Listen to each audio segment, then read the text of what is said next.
Will it pay off in terms of listens immediately? No. Will it pay off in terms of skills eventually? Yeah, I believe so. One of the things we decided pretty early on with Next Level University is we're not going to edit stuff. We're not going to edit out pauses. We're not going to edit out ums. We're not going to edit out when we forget what we're saying. We're not going to edit that out because you can't do that on stage. There are no edits on stage. That's it. You're there. And either you do it or you don't do it. Podcast Growth Nation, welcome back to another episode of Podcast Growth University, where we talk all things podcasting all the time. I hope you enjoyed last week's episode, 126, the 2 best ways to set yourself apart as a host. Today for episode number 127. It's been that type of week already. Make sure you have this dialed in before you start podcast guesting. Before I started podcast guesting, I thought that every time I went on a podcast, it was just going to be a deep dive into these are the things that Kevin knows, or Kevin has studied, or Kevin has practiced, or Kevin talks about the most, or whatever. I thought that it was just going to be a bunch of questions and a bunch of answers based on a specific topic. Now, some episodes are that. Some episodes are just that. But what I have learned at this point, we're coming up on 1,000 other shows. Probably this year we'll probably get there, I think. The thing that you really have to have dialed in when you are going on other podcasts is your story. Your story is most likely going to get asked of you 99 times out of 100. I'll say 90 out of 100. So 90% of the time, somebody's going to have you on, and they will do their introduction, and they will say, so tell the audience a little bit about you, or tell the audience a little bit about yourself, or tell the audience about your journey, whatever it is. And obviously, different podcasts want different things. If you're doing a 20-minute guest spot, you can't have a 10-minute story necessarily. If you are doing an hour and 30 minutes, you can probably go a little bit deeper. But if I've learned anything over the last however many years, it's the power and the practice of telling your story. If you're someone who has never told your story, it's going to feel very weird. It's going to feel very strange, and it's probably going to feel very uncomfortable. You're probably going to struggle with understanding what pieces to put in, right? There's something called the hero's journey. That's something worth researching because there's a lot of full videos and full episodes and full articles that'll do a really good job of explaining that. But I think the ultimate point of your story is to connect to the audience. The ultimate point of your story is to build a relationship with the audience. It's to resonate with the audience that you are talking to. And the only way really to get good at it is to practice it. You could start on your own podcast. You can start by writing it out. You can start by just doing it on social media. And again, even if you don't do it, I'm just suggesting that you find a way to capture yourself doing audio and video of your story. If you want to start by writing it down, awesome. But on a podcast, you're not necessarily going to be able to look at the bullet points. So you kind of have to have those memorized at some point. And there's many, many different ways to do it. I think the way that helped me the most was I kind of sat down and I figured out what are the 5 most important pivots in my life. So I talk about how I was raised by my mom and my grandmother. I didn't know my dad. I didn't meet my dad until I was 27. That's the beginning. I decided not to go to college and got a job at a local gas station pumping gas. And I explained how I jumped from that job to another job to another job to another blah, blah, blah. Somehow eventually, so this is the third point, somehow eventually I got a very good job. And in my mid-20s, you would think that I had everything. My girlfriend was a model. I had a sports car. I was in the best shape of my life because I was getting ready to compete in a bodybuilding show. High-paying job, new apartment, great friends. From the outside looking in, I had absolutely everything. Fourth point of my story is somehow I still ended up sitting on the edge of the bed contemplating suicide 2 years later. And then fifth part of the story is I left my job in 2018 to do this. And that was a huge leap, and I was terrified, and a lot of stuff came with that. But that's kind of the outline of my story. Those 5 things are the 5 pivots I could remember. And then you could add on to it or you could subtract off of it depending. But my 10-minute version or my 15-minute version of my story, I try to make very similar to the 5-minute version. So the 5-minute version, I just want to make sure that I spend a minute on each of those 5 points. The 10-minute version, I'm probably going to try to spend 2 minutes on each of those 5 points. And then so on and so forth. If you have 20 minutes to tell your story, you can really, really go in. But I'm always trying to figure out, well, if we have a 30-minute episode, I don't want to spend 12 minutes telling my story. Yeah, it's important. Yeah, it's valuable, but I don't think it's as impactful as it would be if I was to get into some other stuff. But you're most likely going to get to the point where you are sick of telling your story, and that's a good thing. That means you're doing it a lot, and you're practicing it, and you have the right emotions at the right time, and you have the right pauses at the right time. Now, I'm not saying your story should be a performance. I'm not saying that. But what I will say is, when you've told your story many times, it's very easy to take your own story for granted. And it's very easy to disconnect from your story. And it's very easy not to emotionalize the parts of your story that should be emotionalized. So that's why I think the practice of it is so important. You got to put yourself in the positions that you're thinking of when you tell your story. You're supposed to have the ups and the downs and the changes in tone and the tonality and the pauses and the speed and the way you tell it. But that really only comes from practice. So if you're out there right now and you're thinking to yourself that imposter syndrome thought that many of us have, well, who cares? Who cares about me? Why me? Why do people want to listen to me? Your story. Your story is one of the reasons people want to listen to you. Yes, your results matter, of course. Yes, your awareness, the way you answer questions, all of that stuff, your personality matters a ton, but your story matters. And if you don't tell your story, nobody else is going to be able to tell it for you. I thought that when I went on podcasts, it was just going to be question, answer, question, answer, question, answer. I went on a podcast last night. I told my story, and then essentially we pulled a few things from my story, and that was the full hour episode. And it was wonderful. It's a great episode. But if I didn't have my story down, it would be really, really challenging. The other thing, and again, it's not about this, but the other thing is when you have your story down really well, it helps out the host because it gives the host direction of where to take the questions and where to drag the conversation and the strings to pull. You've heard me talk about pulling strings before. When you're locked in with your story, it's very, very powerful. I have gone, I don't know, it's been a long time since I've gone weeks without podcasting. Obviously, we do an episode every day, so it's a little bit different. But when I was really going on a ton of other shows, we're talking 7, 8 other podcasts a week, I was telling my story so much every day.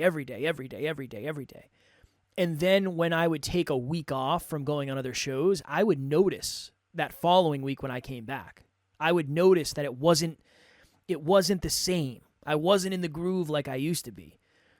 Now, will you get there? I don't know. It depends on how many times you tell your story.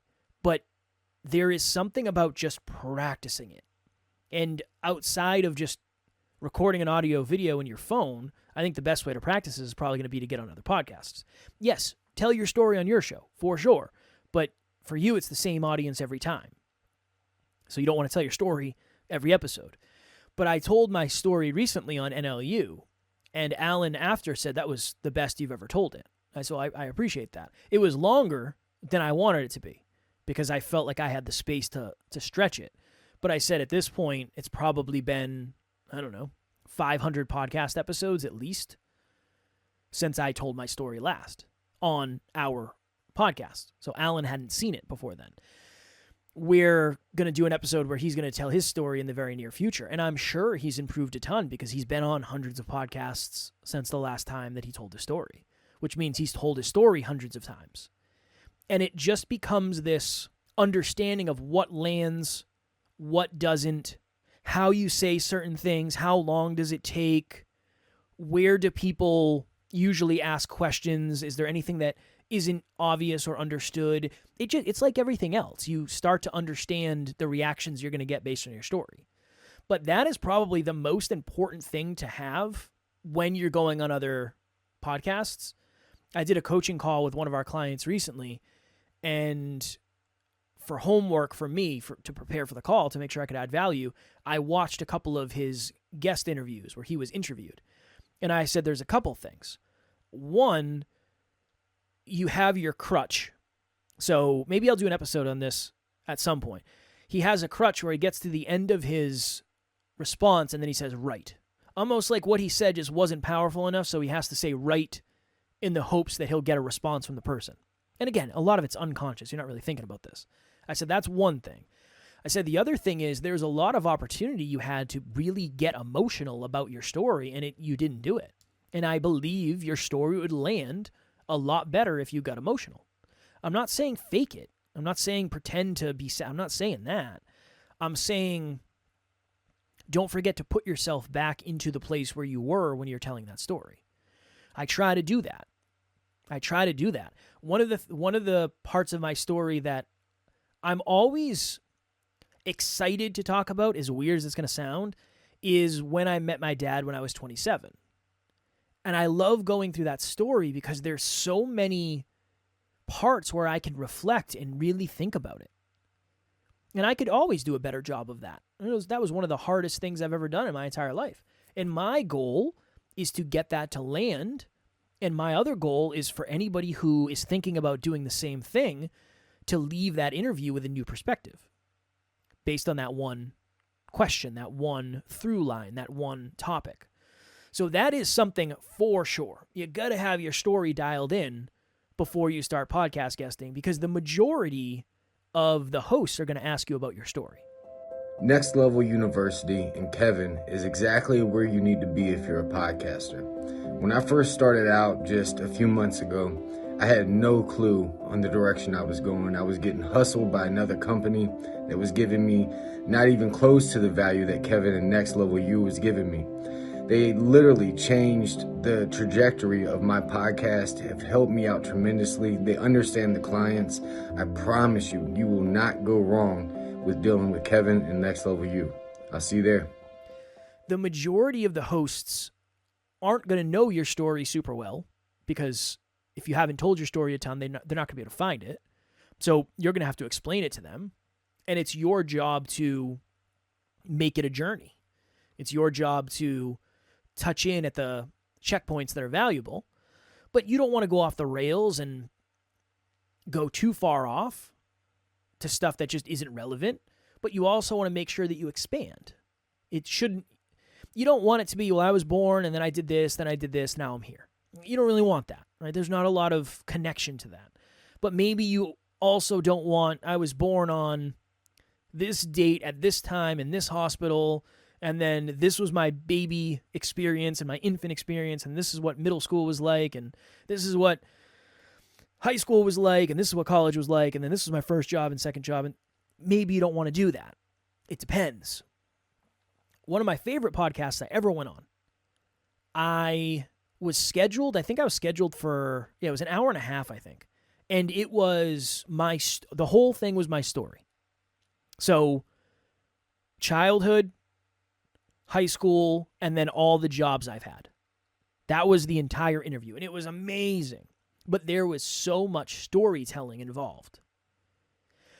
Another reason storytelling is so important just in general, not just your story, but if you've heard me talk about hook, story, lesson, future pace, call to action, challenge, call to action, question, a big piece of that is storytelling. What is the story? Yeah, you have the lesson. Awesome. Human beings learn through story. Every movie is based on a story. We did in group coaching, one of the things I talk about is, it's connected to something, I promise, but one of the things I talk about is how to make an egg sandwich in the air fryer, and how I had to learn the hard way that I didn't know how to do it. And we went to the end of the call, and after we do the coaching call, we have a meetup call with Amy, who is the assistant coach, Alan, and myself. And Amy said, out of all the things I think people will remember, I'm willing to bet it'll probably be the egg sandwich story because it's a story. That's what gets remembered. You might not remember the equation. You might not remember the other stuff, but you'll probably remember the story. I always think of, and I know it's not apples to apples, but I always think of my very eager mother just served us 9 pizzas, right, to figure out the planets. Now, it's different. It's not exactly a story, but it helps you remember. I would never remember, I don't even know what it is. The Mercury or Mars, Venus, right? I don't know. But I do know that saying. That helps you because it's a story. Now, I think there's also another name for that, but that's what we remember as human beings. We remember stories. So storytelling is something that's always going to be very valuable for you as a podcaster. I asked a client of ours one time, I said, what are some things that you wish you learned about podcasting? And they sent me a list. And one of them was the art of podcasting, the actual art of speaking and pausing and storytelling and question asking and pivoting from one question to another. I wish I understood that. I wish I learned that. And I think that's a very valuable response. Now, again, is being a good speaker and a good interviewer enough? No. Is it something? Yeah. It matters. It adds up. You being a great storyteller, is that enough? No. There's more to it. But I would argue that some of the people who are the most influential in a positive light are also the best storytellers. That's another thing that people often say about people in sales. Usually salespeople are really good storytellers. They are able to capture other people's attention. And that's what you're trying to do as the guest. For lack of better phrasing, the audience is there for you that day, and the guest is trying to highlight you, and you can make it easier or harder for them to highlight you. I believe if you have your story down pretty well, it'll make it a lot easier. So that is my thought for today. What are we, 16 minutes? See? Yeah, close to 20. Is there anything else I'd add? I always ask myself that. Hey, this is the other thing, too. This is not, I would never do a full episode on this because I don't know. I don't know if it would be valuable enough to do a full episode on. The way you do your podcast can be, well, you know what? No, I will. I will do a full episode on this. I will. Here's what I'm going to say. There are times when I do an episode and I think to myself, yeah, I mean, I could edit this differently. I could have the team edit this differently, and I could do it a lot of different ways, and we could do the YouTube differently, and I'm sure we'll change the YouTube shortly. But the way I like to do this is the way that's going to help me improve the most. So yes, you could go into ChatGPT and you could say, these are a couple things that happened to me, make me a story, create my story for me. And then, yeah, you could bullet point that on your laptop, and next time you're on a podcast as a guest, and you could read off of it. The art of podcasting, the art of getting good at this, there is something to that. I think most people are looking for the shortcuts. Well, how do I do SEO? What are the social media tactics? That type of stuff. How do I get good guests? Awesome. I love all those things. They're all super valuable. But at the end of the day, if the product isn't good, if you're not good and you're not improving, even that, if you're not improving, then it's going to be really, really hard to win. Are there podcasts about podcasts that do it differently than this? Of course. 100%. Yeah, 100%. It's edited differently. The intros are different. They would cut out probably a lot of the stuff that I say because it seems like filler, or I pause for too long when I'm thinking. But that's how I want this to be. Will it pay off in terms of listens immediately? No. Will it pay off in terms of skills eventually? Yeah, I believe so.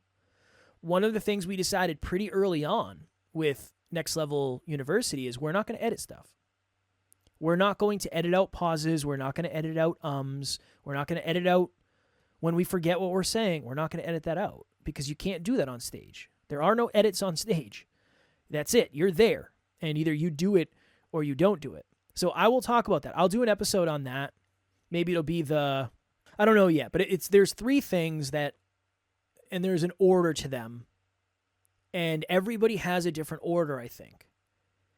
I think the best order is to get really good at something long before you expect anything, and to always focus on that, and to really focus on the craft of what you're doing. But in the short run, it kind of does feel like you're losing. Next Level University is a great example. We talk about health, wealth, life, and love. Not exactly niching down. Like I would suggest to each and every one of you, probably be more niche than you currently are. I said this to someone the other day. I said, here's the thing.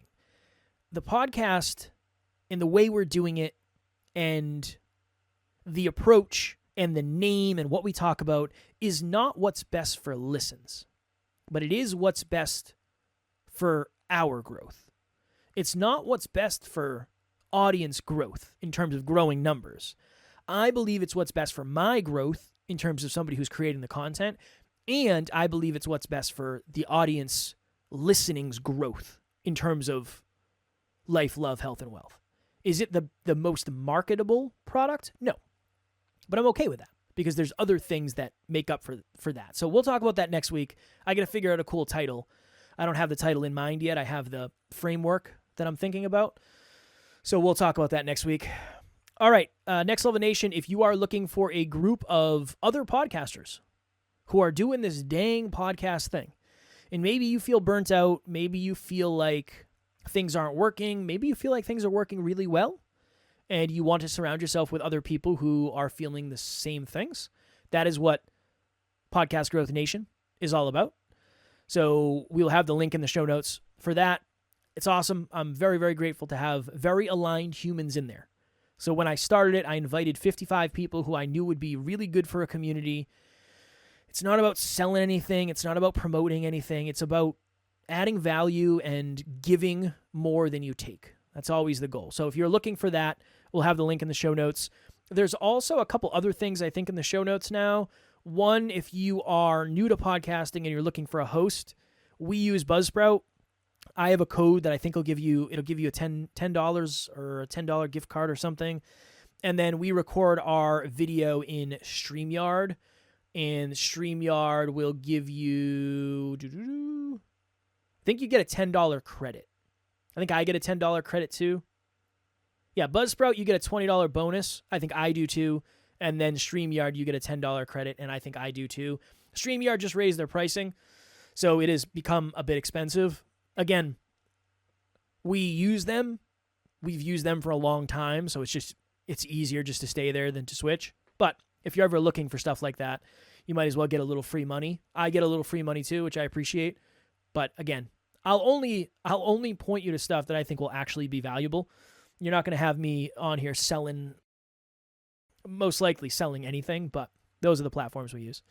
And as always, if you are feeling stuck, if you are thinking about rebranding, if you feel like monetizing is something you want to do and you're not sure how to do it, any of that stuff that you're struggling with, my link for a free 30-minute podcast breakthrough session will be below in the show notes. As always, I'd love to chat. Any value I can add, I get to learn. Hopefully you get to learn, and we both make a new friend out of it, which is always cool. So we'll have that link below also, as always.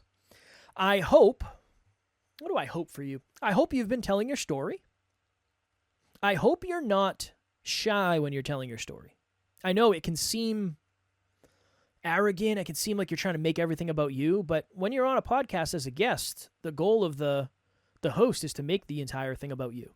So you can help them by having a really tight, powerful story. So I hope you're telling your story more. I hope it's feeling more comfortable. I hope you're feeling more confident in front of the microphone, in front of the camera, whatever it is that you're doing. And I hope you're growing internally and externally. All right. Until next week, keep on crushing it. Keep on podcasting, and I will talk to you all then.